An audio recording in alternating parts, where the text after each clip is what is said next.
जय जय सिया राम।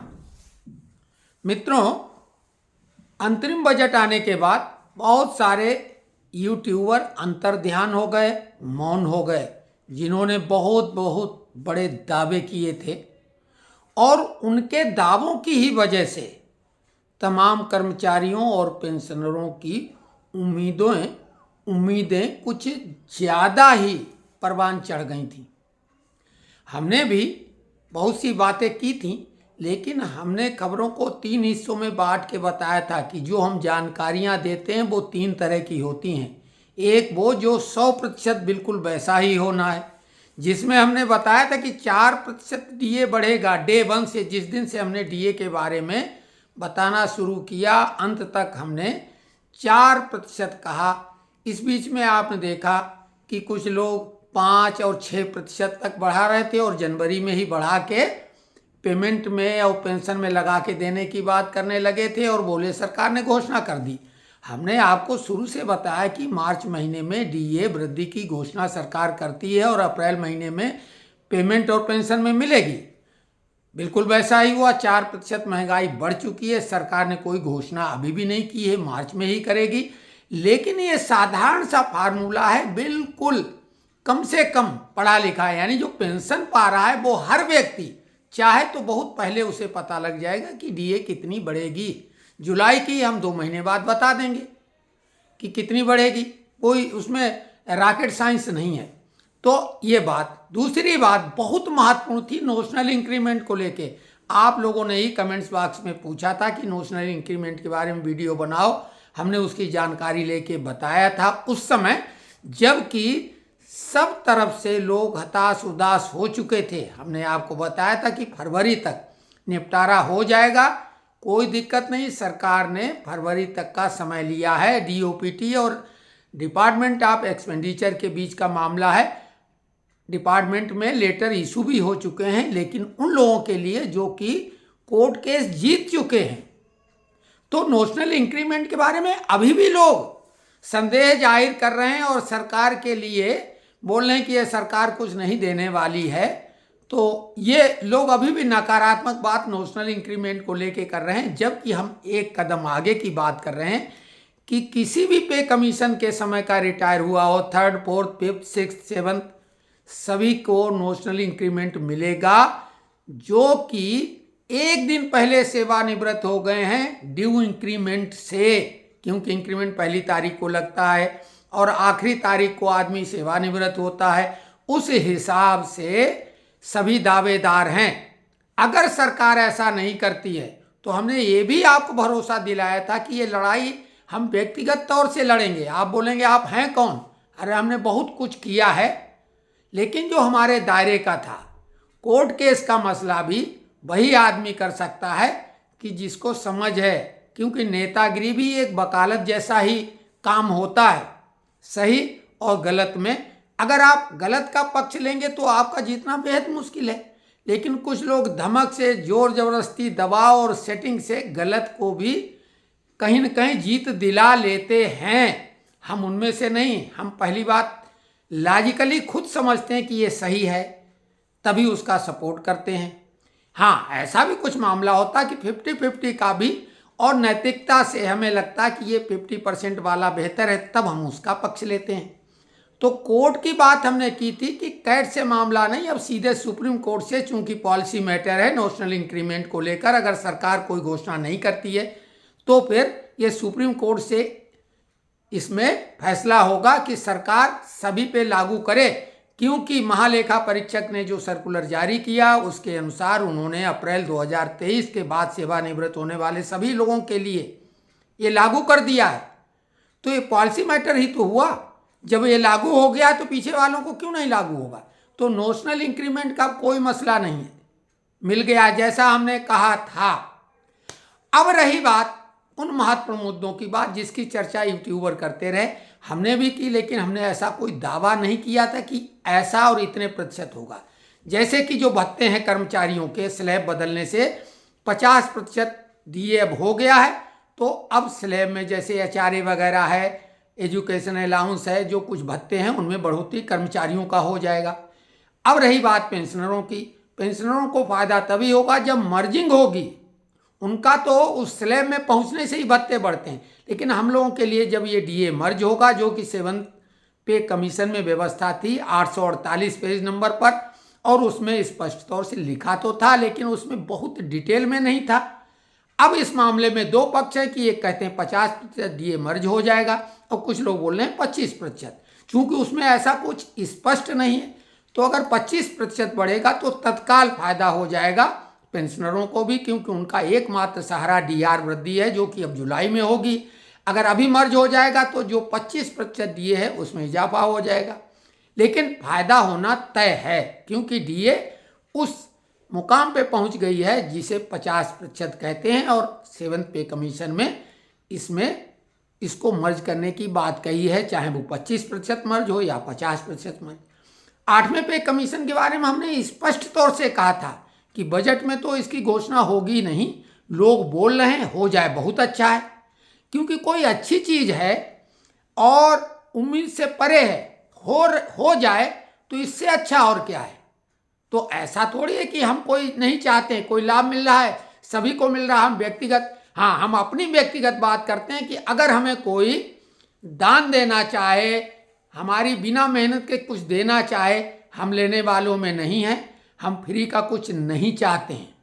हमने तो गैस सब्सिडी लेते हैं, हमने मकान बनाया, सरकार की योजना का जो सब्सिडी मिलती नहीं ली, क्योंकि हालांकि हम निम्न मध्यम वर्गीय व्यक्ति, हम ये नहीं करें हम उच्च मध्यम वर्गीय, लेकिन हमसे ज़्यादा ज़रूरतमंद हैं उन लोगों को पहले मिलना चाहिए। और ये डे 1 से हमने अपनी लाइफ में, जब से हम अपनी नौकरी शुरू की, ये हमने फार्मूला अपने पे लागू किया। हम सबके लिए ये बात नहीं कर रहे हैं। तो पे कमीशन के मामले में हमने बोला था, चूंकि वित्त मंत्री अरुण जेटली जब थे उन्होंने मना कर दिया था, और ये वाकई में लंबा प्रोसेस था। जिन लोगों को नियुक्त किया जाता था कमीशन में विदेशों का भ्रमण करते थे परिवार सहित, और सरकार का अकारण पैसा बर्बाद होता था। रिजल्ट जो निकलना है वो फिटमेंट फैक्टर ही होता था। फिटमेंट फैक्टर के आधार पर पे कमीशन, जैसा कि पीएसयू यानी पब्लिक सेक्टर अंडरटेकिंग में सेटलमेंट फाइनल होता है, वेतन वृद्धि होती है, उसी के अनुसार अब होगा। तो हमने 8वें पे कमीशन के लिए मना किया था। हमें एक बात की जो उम्मीद थी कि रेलवे कंसेशन की घोषणा, चूंकि वित्त मंत्री ही रेलवे बजट भी प्रस्तुत करता है, लेकिन इस बजट में कोई भी लोग लुभावन वादे नहीं किए गए, तो केवल एक वादे की बात अब नहीं करेंगे। रेलवे कंसेशन की उम्मीद पूरी थी, अभी दरवाजे बंद नहीं हुए हैं क्योंकि समिति ने सिफारिश की थी। तो अभी कैबिनेट बैठक से ये निर्णय लिए जाने हैं, और ये सारे निर्णय जो जनता, हम लोग भी जनता ही हैं, जनता के हित के जो भी निर्णय हैं, चुनाव आचार संहिता लगने के पहले, ठीक पहले सरकार निर्णय लेगी। अगर अभी ले लेंगे तब तक ये चुनाव होने के पहले सब लोग भूल चुके होंगे, फिर और लाभ वाली बात होगी, क्योंकि आदमी की इच्छाएं अनंत हैं, उनकी पूर्ति के साधन सीमित हैं, और जो अपूर्ण इच्छाएं होती हैं वो असंतोष का कारण बनती हैं। और ये भारत के मशहूर अर्थशास्त्री जेके मेहता की अर्थशास्त्र की परिभाषा है, इसी के आधार पर रॉबिन्सन की परिभाषा है, ये ध्यान देने की बात है। तो कुल मिला के सरकार हर काम ऐसा करेगी कि जनता का भला तो हो, लेकिन सरकार को भी तो कुछ लाभ हो। कुछ लाभ का मतलब वोट उन्हें मिले, चुनावी माहौल है, और राजनीति में जो भी आदमी करता है उसको उसमें कोई दया मोह नहीं होता है, दिखावा ज़्यादा होता है। हालांकि जो लोग ये बोलते हैं कि ये सरकार कुछ नहीं देने वाली, तो एक बात हम दावे से कह रहे हैं, जो वीडियो हमारा देखना नहीं चाहता, कुछ लोग इस टाइप से कह रहे हैं हम आपका नहीं देखेंगे, ना देखो भाई, हम क्या दबाव डालेंगे? तो हम बोलेंगे हमारा देख लो, हमारा चैनल सब्सक्राइब कर लो, तो क्या आप कर लोगे? आपकी इच्छा नहीं होगी। अगर आपकी इच्छा नहीं, बिल्कुल मत देखो, आप मना कर दो, आप दूसरा यूट्यूब चैनल खोल के हमारे वीडियो के खिलाफ प्रचार करो, क्या फर्क पड़ने वाला है? हम पहले ही बता चुके हैं, हम कोई प्रोफेशनल यूट्यूबर नहीं हैं। हम लोगों के इच्छा अनुसार, क्योंकि हम पेंशनरों को अपना मित्र बोलते हैं, और जब बोलते हैं तो वैसा करते हैं, उनके द्वारा जो कमेंट्स बॉक्स में लिखा जाता उसी के आधार पर वीडियो बनाते हैं और उनके हम शुभचिंतक हैं। और हमने अपने सर्विस करियर में भी अपने हित के बजाय सामने वाले लोग यानी जो हमारे समर्थक लोग थे उनके हितों का चिंतन हमेशा किया। अपने को नुकसान हमने हमेशा कराया या यूं कहो लाभ वाली लाइन में सबसे पीछे खड़ा करके रखा। तो ये इससे तो कोई फर्क पड़ा, आप मत देखो, अनसब्सक्राइब करो, कोई फर्क नहीं पड़ता। कुछ लोगों ने बोला आप जय सिया राम बोलते हैं, आप राम वाले हैं, हम आपका वीडियो नहीं देखेंगे। अरे बिल्कुल मत देखो, हम राम वाले हैं और रहेंगे। आप अगर ये सर्टिफिकेट दे रहे हैं तो इससे तो हमें लगता बड़ा कोई सर्टिफिकेट दुनिया में या ब्रह्मांड में भी कोई नहीं दे सकता। हम उतने बड़े राम भक्त नहीं हैं।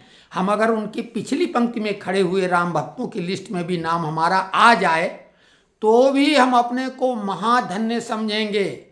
राम के लिए तो एक गिलहरी की भूमिका जो थी वो भी आज तक याद की जाती है, जिसके नाम के लिखने से पत्थर तैर जाएं। तो देखिए राम के मामले में अगर कोई कुछ बोलता हम अपना सर्वस्व न्यौछावर करने को तैयार हैं। और जिन सज्जनों ने ये लिखा हम उनके लिए बहुत बहुत यानी उनको हम क्या कहें कि उन्होंने कमाल कर दिया। हमें उन्होंने लगभग राम भक्ति की कतार में खड़ा कर दिया, राम वाले बोल दिया।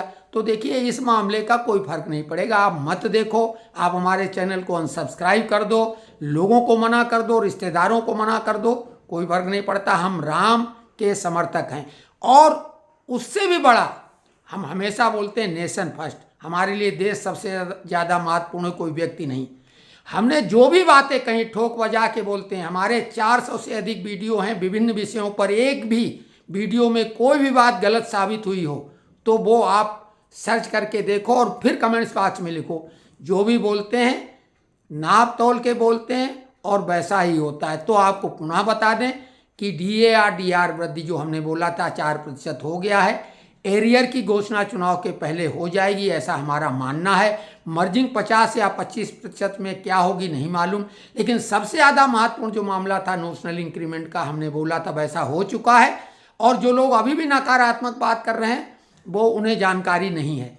फिक्स मेडिकल अलाउंस हमारी नज़रों में सबसे बड़ा महत्वपूर्ण मुद्दा है कि बीमारी से जुड़ा हुआ मामला है। और जो लोग 1000 रुपये केवल पा रहे हैं FM में बेहद कम है।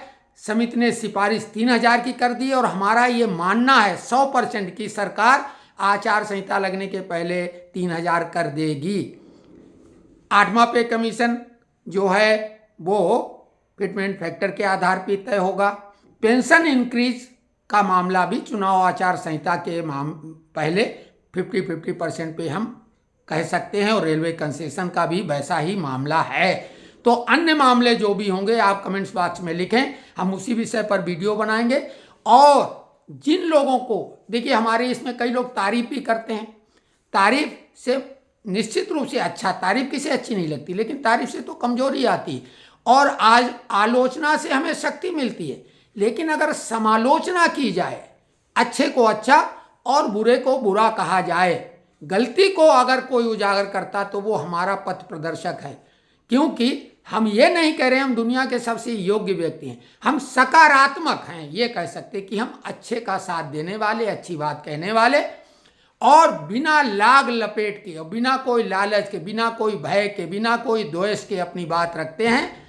जिन लोगों को पसंद आती है उनको साधुवाद, उनके लिए हमारे पास शब्द बहुत कम है, हम उनकी तारीफ कैसे करें। और जो आलोचक हैं उनको हम पथ प्रदर्शक मानते हैं।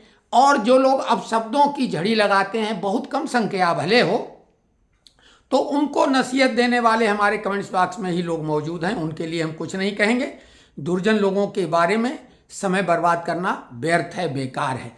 तो हम यहीं पे अभी विराम लगाएंगे और बोलेंगे जय जय सिया राम।